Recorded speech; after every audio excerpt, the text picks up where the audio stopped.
네, 청장님, 기상청은 기상법과 관련 법령 그리고 재난 및 안전관리 기본법에 따라서 재난관리 책임기관에 기상특보 또는 기상 정보를 포함한 관련 정보를 전달해야 되는 것이 마땅하죠. 예, 그렇습니다. 예, 그런데 저 표를 좀 봐주시겠어요? 이게 재난관리 책임기관 중에 기상특보나 기상정보를 미수신하는 기관입니다. 그러니까 원자력, 가스, 원유, 전력, 전력 생산용 댐 등 기상정보와 밀접한 이런 것들을 시설 관리 감독하는 이런 기관들이 빠져 있다라고 하는 것이 저는 좀 너무 이상했고요. 국회 예정처에서 지난 9월에 발간한 2018년 결산심사 보고서에서 보면 당시에 기상청으로부터 지진 조기 경보를 받고 있지 않은 재난 관리 책임 기관이 지적이 되었었고, 그거는 네. 그때 예정처 지적을 받고 바로 조치를 했습니다, 기상청이. 예, 그렇습니다. 그러면 조치했습니다. 조치를 할 때 지진에 대해서 지적받았으면 당연히 기상정보도 같이 조치를 하는 것이 맞는데 딱 네. 조치받은 거 그거 하나만 하시고 이건 또 이렇게 또 남겨두시고 네, 이 부분에 바로- 대해서는 네, 확인을 해보니까 그래서 바로 조치를 하십시오. 바로 조치하도록 하겠습니다. 자, 다음 보겠습니다. 이게 2014년에 기상청이 직접 날씨 제보 가능한 앱을 개발한다. 오늘 또 푸시 앱으로 이제 같이 보태겠다고 하시는 네. 업무 보고도 해주셨는데 여기 보면 이렇게 돼 있습니다. 스마트폰으로 날씨를 제보하게 한다. 왜냐하면 이제 그 뭐 기상 관측하는 관측소가 설치되지 않은 지역도 있고 또는 돌발성 기상 현상이라든지 산악 지역 이런데 국지적인 기상 현상을 포착하기 위해서 국민들과 실시간으로 소통하면서 기상을 처리를 하겠다고 했습니다. 그리고 이렇게 제보된 자료는 기록물로도 활용을 해서 기상 연구나 기상 산업 등에도 활용을 하겠다고 했습니다. 저게 이제 날씨 제보 앱 화면이에요. 다운을 받으면 저렇게 해서 저 네 가지 제보를 할 수 있게 되어 있고 그 중에 예를 들어서 뭐 날씨 제보를 하겠다면 해당되는 부분을 열어서 일반 국민이 사진하고 동영상, 뭐 문자 등으로 제보를 하면 되는 겁니다.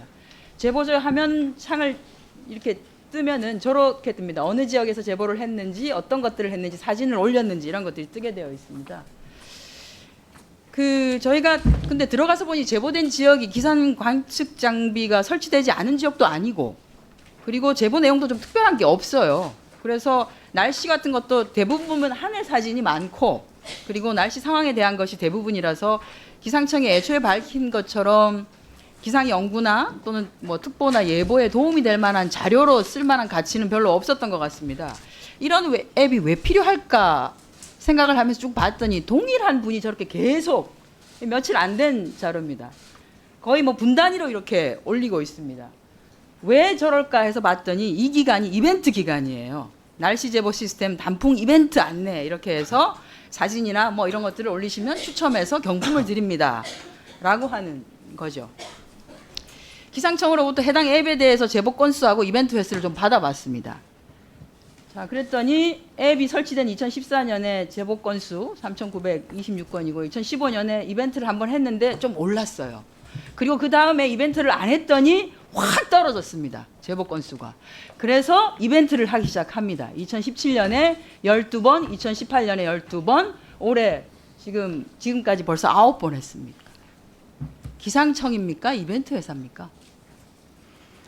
날씨 제보 건수를 올리기 위해서 연중 내내 기상청과 지방청이 이벤트를 하고 있는데요. 저기 보시면 저렇습니다. 본청은 지난해 1년 내내 했고요. 강원청이 한 번 하고 전주청이 하고 제주청이 하고 올해 들어서 본청, 지방청, 전주청 이렇게 돌아가면서 계속 하고 있습니다. 이벤트를 해도 하루 평균 42회 또는 60회 정도밖에 안 됩니다. 이벤트를 해서 유지하는 날씨 제보 앱이에요.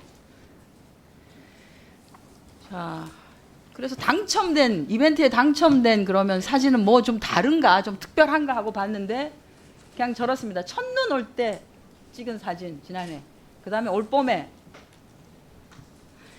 사진을 쭉 보면 일반적인 사진인데 날씨 제보하고 무슨 관계가 있나 싶은 사진입니다. 제보된 사진들 보면은 대부분 다 하늘 사진, 꽃 사진. 그리고 이제 동물 사진도 있습니다. 뱀, 나비, 곤충. 이게 도대체 이렇게 해가면서 저 앱을 유지해야 되는지 사실 좀 의문이 듭니다. 저렇게까지 해서 실적을 내면서 해야 되는지 의문이 듭니다. 이게 특보나 예보 향상을 위해서 앱을 유지한다고 했는데 이 앱을 유지하는 게 기상청의 업무에 어떤 도움이 되는지 제가 궁금하고요.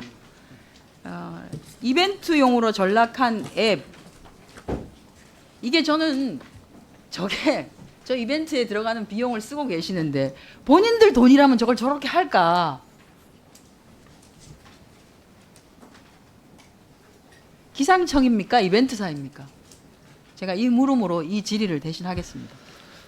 제가 답변 드리겠습니다. 2014년도에 말씀하신 것처럼 기상 장비 원래 과거에는 유광 관측을 유인 관측을 해서 사람 눈으로 관측을 해 왔었습니다.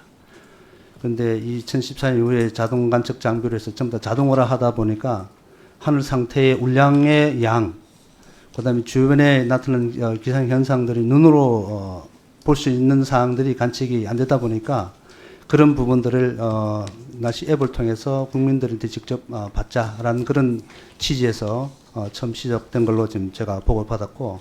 아니 지금은 청장님 다 좋은데요. 지금은 그냥 이벤트용 앱으로 전락을 해버렸고요. 그리고 지금 아까 보셨지 않습니까? 특정인이 저 앱에 당첨되기 위해서 어쨌든 많이 올려야지 당첨될 가능성이 커지는 거 아닙니까? 그렇게 해서 유지하면서 하루 평균 한 60회 정도의 조회가 나오는, 등록이 나오는 게 무슨 의미가 있냐는 거죠. 저게 뭘 하기 위한 앱인 겁니까? 그래서 지금 안 그래도 지시를 했습니다. 이 앱에 우리가 아까 말씀하신 기본적인 그 관측이 되지 않는 부분을 항목별로 다시 재정립을 하고, 그다음에 그에 따른 마일리지라든지 이런 부분을 검토를 해서 이 앱에 대한 전면적인 재검토를 지금 현재 지시를 했던 부분이기 때문에 금년도 이후에는 아마 수정을 지적하신 대로 수정을 하겠습니다.